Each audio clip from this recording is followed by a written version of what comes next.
This town of Bucha has basically a population of less than 1,000 people, around 500 people. They're finding mass graves, people with their tongues cut out,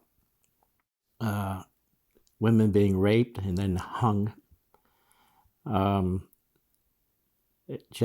mayor's husband was thrown down a water well where he drowned, died obviously after being tortured. She was butchered and buried, and so was her son.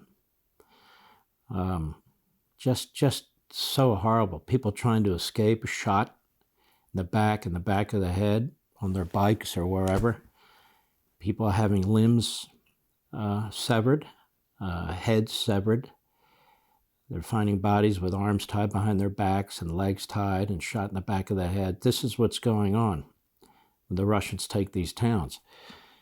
Let's go to France 24. Go.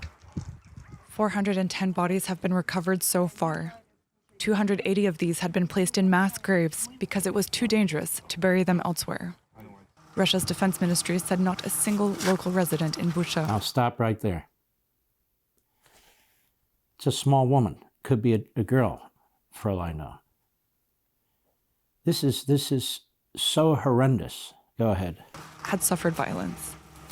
The ministry's statement said, the photos and videos from Bucha are fakes staged by the Kyiv regime for the Western media, as it was done in the Mariupol maternity hospital, as well as in other cities. But this resident, who's helping to collect the bodies, said that there is nothing ambiguous about what has happened. It's not just what we think. You can see it for yourself. These are civilians. This one was carrying potatoes, and snipers shot them all in the head out of boredom. This is how they were having fun. Satellite imagery firm Maxar released pictures it said showed a mass grave located in the grounds of a church in Bucha. As more images surface from Bucha, the outrage grows. EU leaders have called for tougher sanctions, and Ukrainian President Volodymyr Zelensky delivered a new impassioned address calling Russian troops murderers, torturers, and rapists. He said he wished the mother of every Russian soldier could see the bodies of those killed in Bucha. Why were ordinary civilians in an ordinary peaceful city tortured to death?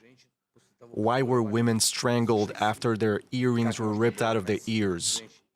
How could women be raped and killed in front of children? How could their corpses be desecrated even after death? Why did they crush the bodies of people with tanks?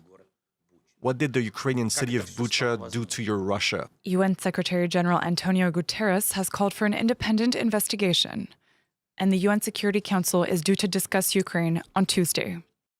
Well, the UN Security Council, on which Russia is a permanent member, and so is China, by the way,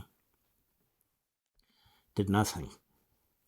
They denounced these things, war crimes, trials, and so forth, but that's always after the fact.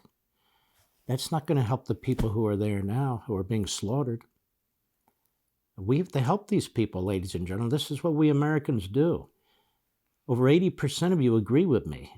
Don't listen to the Putin wing of the Republican Party, the Democrat Party, or in the media.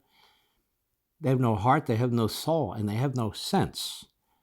Clearly what's going on here is genocide. These are war atrocities. Sometimes we sit back and we say, how could this sort of thing happen in the 1930s and 40s?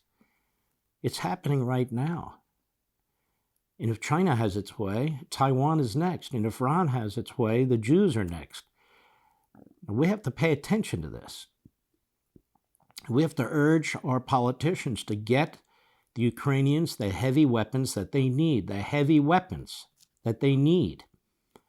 And I'm very, very troubled by this, very concerned about this. They should have gotten a lot of these weapons before Putin invaded, while they were gathering 200,000 of their soldiers on the border.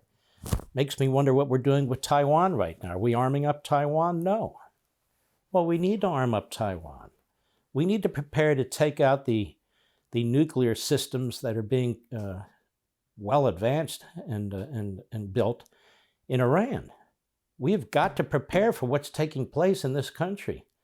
We didn't start this. We're not the imperialists. We're not the colonialists. That's exactly what's going on here. And if this isn't contained where it's happening right now, it will spread.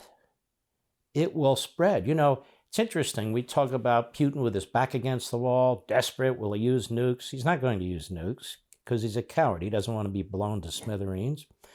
But all that said, you're worried about this thing expanding? Then it needs to be contained. You're worried about sending your kids to war? Then it needs to be contained. It's not going to be contained by diplomacy. It's not going to be contained by commentary on TV or columns in the newspapers. It has to be contained the hard way, with military strength. And Ukrainians are willing to fight. They're willing to do what they have to do to survive as a people, a free people, a new democracy. Want to see more? Sign up for Levin TV.